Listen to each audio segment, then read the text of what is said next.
নমস্কার বন্ধুরা, যে যেখান থেকে আজকে আমার ভিডিওটি দেখছেন আশা করছি সবাই সুস্থ আছেন, ভালো আছেন। আমি রূপা, ব্লগস উইথ রূপা চ্যানেলে আপনাদের সবাইকে স্বাগত জানিয়ে আজকে আবারও নতুন একটা রেসিপি নিয়ে হাজির হয়েছি।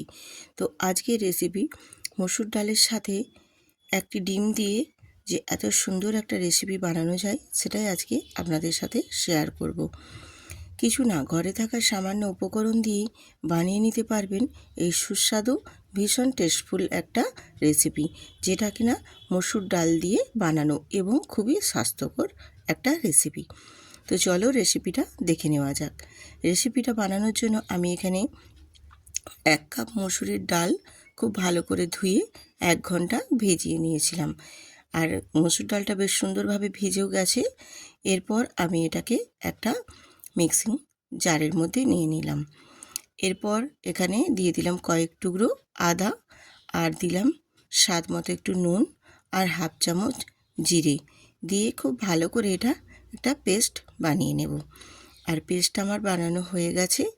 পেস্টটা কীরকম রেখেছি দেখো, সেই পর্যায়টাও আমি তোমাদের দেখিয়ে দিচ্ছি। আর এই পেস্টটা একটু ঘন করেই মোটামুটি পেস্টটা করে নিতে হবে। এরপর আমি একটু বড় সাইজের বাটি নিয়েছি। বাটির মধ্যে মসুর ডাল বাটার পেস্টটা আমি নিয়ে নেব। মিক্সিং জার থেকে বার করে নিয়ে নিলাম। আর একটু অল্প মিক্সিং জারটা ধুয়ে একটু অল্প জল দিয়ে দিলাম। দিয়ে এরপর এর মধ্যে আমি একটা ডিম ফাটিয়ে নেব। তো ডিমের পরিমাণটা তোমরা বাড়াতে চাইলে আর একটা বাড়িয়ে নিতে পারো, কিন্তু আমার পরিমাণ অনুযায়ী আমি এখানে একটাই ডিম দিচ্ছি। আর দিয়ে দেবো এখানে অল্প একটু লঙ্কার গুঁড়ো, আর একটু হলুদের গুঁড়ো, আর সামান্য অল্প একটু এখানে বিট নুন অ্যাড করেছি। নুন যেহেতু এখানে ডিমটা দিয়েছি, অল্প একটু বিট লবণ দিয়েছি স্বাদের জন্য। দিয়ে খুব ভালো করে এটা ফেটিয়ে নেব। এটা যত ভালো করে ফেটানো হবে রেসিপিটা কিন্তু ততটাই সুন্দর হবে। এবং আমি যে আজকে এই মসুর ডাল দিয়ে আর ডিম দিয়ে যে বানিয়ে নেব, যে একটা ফ্লপি খুব সুন্দর একটা মানে কি বলবো ধোকার মতো, সেটা কিন্তু খুব ভালো সুন্দরভাবে একদম রেডি হবে। আর এরপর আমি আরেকটা পাত্র নিয়ে নিয়েছি, তার মধ্যে একটু তেল ব্রাশ করে দিলাম, যাতে করে আমার এটা রেসিপিটা বেশ সুন্দরভাবে তৈরি হয়। আর আমি ডিম আর মসুর ডালের যে গোলাটা রেডি করেছিলাম, গোলাটা আর একটু ভালো করে আমি ফেটিয়ে নিলাম। ফেটিয়ে নিয়ে ওই পাত্রর মধ্যে আমি এবারে ঢেলে দেব। ঢেলে নিয়ে একটু এটাকে স্টিম করে নেব, যাতে করে খুব সুন্দর মতো একটা ধোকলার মতো শেপ দিয়ে রেডি করে নিতে পারবো। তো এটাকে একটু আমি ট্যাপ ট্যাপ করে নিচ্ছি, ভেতরে যদি কোনো বাতাস থাকে সেটা বেরিয়ে যাবে। এরপর আমি এটাকে স্টিম করে নেওয়ার জন্য গ্যাসেতে চলে এলাম।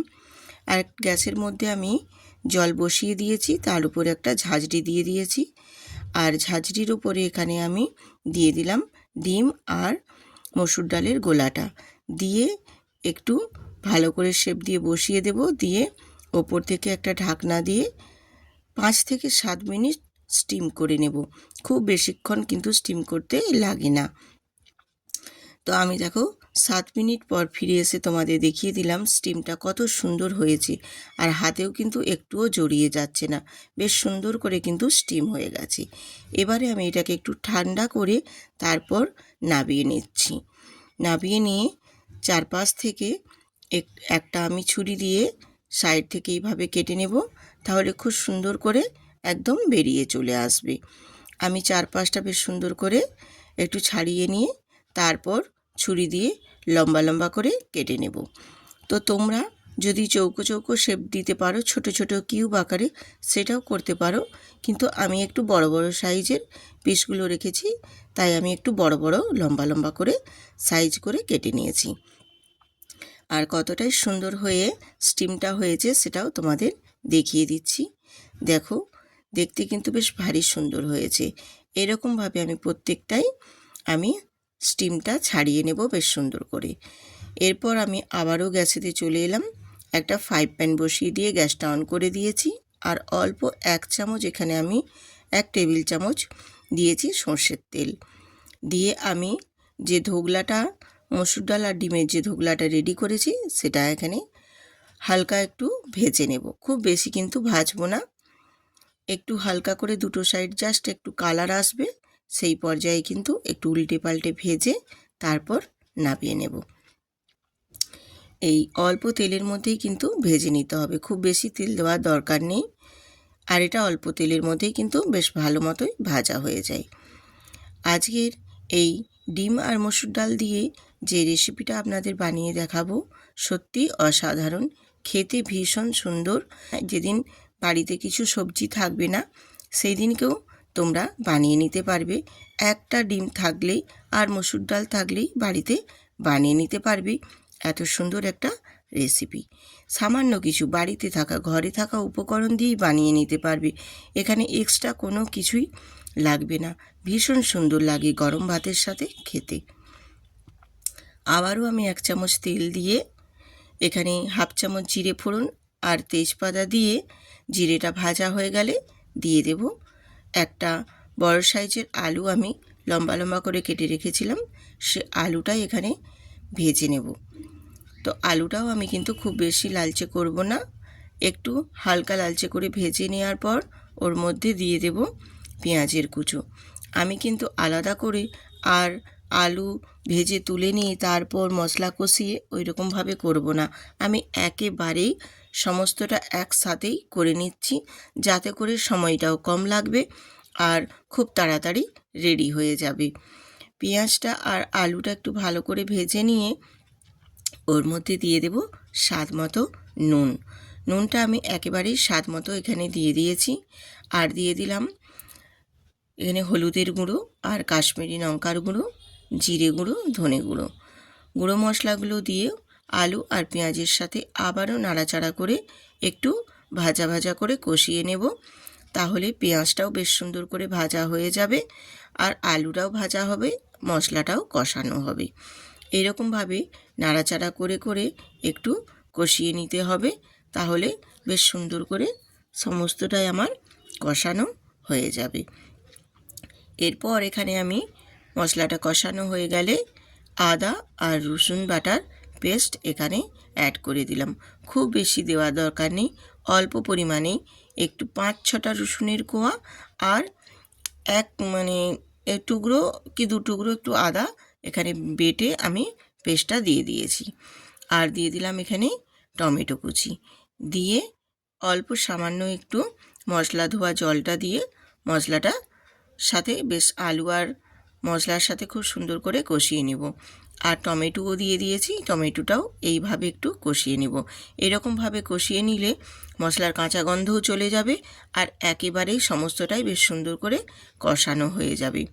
একটু ঢেকে দিয়েছিলাম যাতে করে খুব তাড়াতাড়ি একটু টমেটো নরম হয়ে যাবে আর মশলাটাও বেশ সুন্দর করে কষানো হয়ে যাবে আর মশলার গা থেকে তেলও ছেড়ে গেছে। দেখো, এই পর্যায়ে কিন্তু এখানে ধনে পাতা দিয়ে দিলাম। ধনে পাতাটা দিয়ে আবারও একটু নাড়াচাড়া করে নেব। ধনে পাতাটা একটু লাস্টেই দিলাম, কারণ ধনে পাতার যে একটা কাঁচা গন্ধ বা ধনে পাতার যে একটা ফ্লেভার থাকে সেটা কিন্তু বেশ ভালোই লাগে, তার জন্য একটু লাস্টে ধনে পাতাটা অ্যাড করে আমি এখানে দিয়ে দিলাম জল। তো জলের পরিমাণটা খুব বেশি দেওয়ার দরকার নেই, এটা একটু গামাখা গামাখা করে হবে, তো তাই একটু অল্প পরিমাণেই কিন্তু জল দিতে হবে। আর তোমরা যদি ঝোলের পরিমাণ বেশি রাখতে চাও সেক্ষেত্রে একটু বেশি বাড়িয়ে দেবে জলের পরিমাণ। দিয়ে একটু নাড়াচাড়া করে ফুটিয়ে নেব। ফুটিয়ে নিয়ে একটু ঢাকনা দিয়ে ঢেকে দেব, যাতে করে সমস্ত আলু খুব ভালো মতো সেদ্ধ হয়ে যায়। আর এখানে আমি 2টো কাঁচা লঙ্কাও অ্যাড করে দিয়েছি ঝালের জন্য। আর তোমরা যদি ঝালের পরিমাণটা বাড়াতে চাও আরও এখানে লঙ্কার পরিমাণটাও বাড়িয়ে দেবে, কারণ আমি এখানে 2টো দিয়েছি আর এই লঙ্কাগুলো ভীষণ ঝাল। আর তারপর আমি এখানে দেখো আলু সব সেদ্ধ হয়ে যাওয়ার পর তারপর দিয়ে দেবো এখানে ডিম মসুর ডালের ধোকলাগুলো দিয়ে একটু ঝোলের মধ্যে এইভাবে নাড়াচাড়া করে ডুবিয়ে দেব, তাহলে ধোকলাগুলোর ভেতরে রসটা খুব ভালো করে টেনে যাবে আর ধোকলাগুলোও বেশ সুন্দর মতো নরম হবে, ফুলে গিয়ে একদম বেশ সুন্দরভাবে নরম হয়ে যাবে।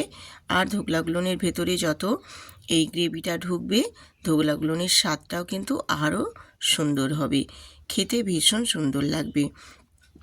এইভাবে কিছুক্ষণ একটু ফুটিয়ে নেব, তারপর অল্প একটু গরম মশলা দিয়ে ছড়িয়ে নামিয়ে নেব। গরম ভাতের সাথে যদি এই রকম একটা রেসিপি থাকে না, আর কিছুই কিন্তু লাগবে না। গরম ভাতে কেন, এটা রুটি পরোটার সাথেও কিন্তু বেশ সুন্দর লাগবে খেতে। এরপর দেখো আমি নামানোর আগে একটু গরম মশলা ছড়িয়ে দিলাম। গরম মশলা ছড়িয়ে দিয়ে আবারও একটু নাড়াচাড়া করে এরপর আমি নামিয়ে নেব। আর একটা ঢাকনা দিয়ে ঢেকে দেব।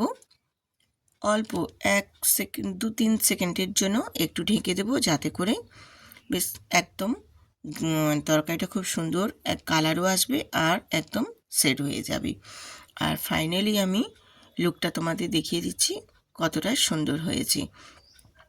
এইরকমভাবে একবার বাড়িতে যদি না সবজি থাকে, শুধু মুসুর ডাল আর একটা যদি ডিমই থাকে বাড়িতে, সেটা দিয়েই কিন্তু বানিয়ে নিতে পারবে। ভীষণ সুন্দর হয় খেতে, আর সত্যি খুব সুন্দর হয়েও ছিল। এইরকমভাবে বানিয়ে নিলে সবাই কিন্তু প্রশংসা করতে বাধ্যই হবে। ভীষণ ভালো লাগে, রুটি পরোটার সাথেও খেতে পারবে, এছাড়া গরম গরম ভাতের সাথে তো জাস্ট একদম জমে যাবে। ভীষণ সুন্দর।